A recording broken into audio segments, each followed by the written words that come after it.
you beautiful people. This is Lukas Korff bringing you another episode of Overcomers.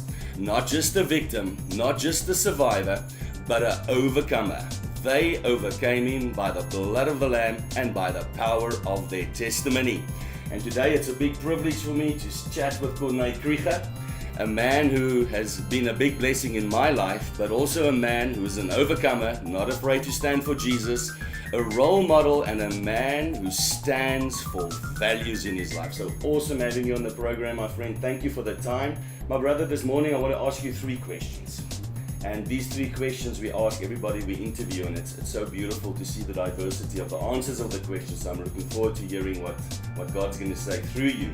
The first question we want to ask is, what is the worst thing that has ever happened to you as a person?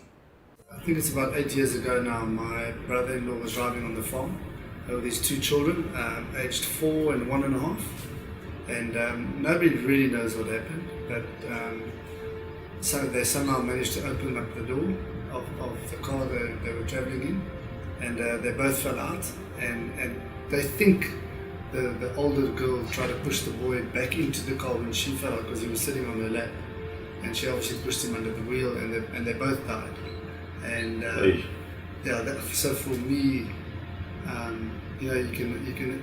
We always try and handle things on our own and try and figure out our own way out to sort things out. But when something like that happens, you realize that you can't handle it yourself. You really do need God's guidance and assistance to try and get your head around the enormity of losing 2 children, and the only 2 children they had. So by far, that's the worst thing that's ever happened to me.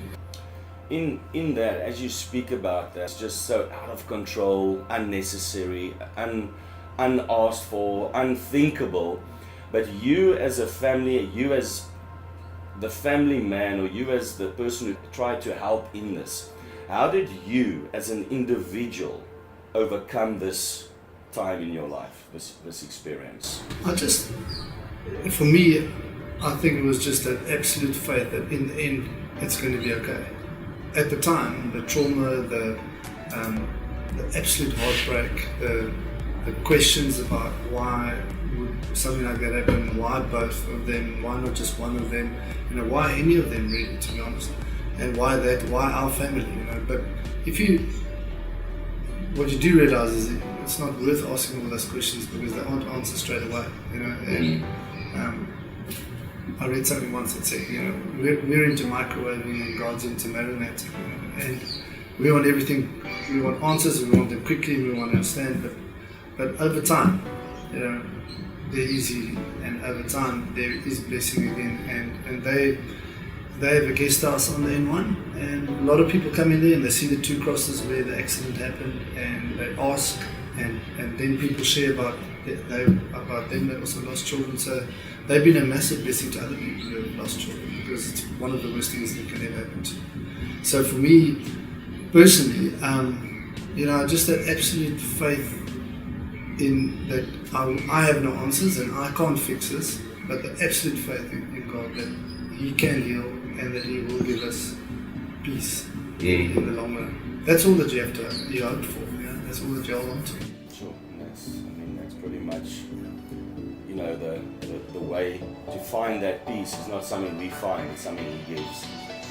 And with that in mind, I think that's also going to fit in perfectly with the last question I want to ask you today. If you had a message to share with this generation, as a man and as a role model for many, if you had a message that you could share with a generation, what would your message be?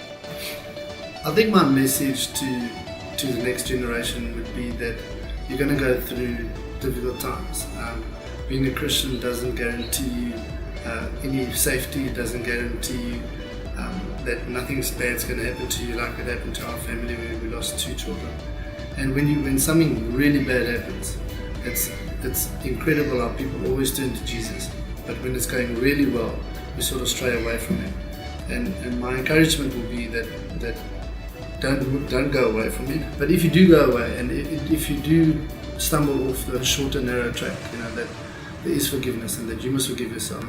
I've made lots of mistakes, but I've always, through grace, that I've always been able to come back and, there's this one saying that somebody once said, and maybe this is something that I can leave you with, is the secret to success in life lies in the success of your secret life.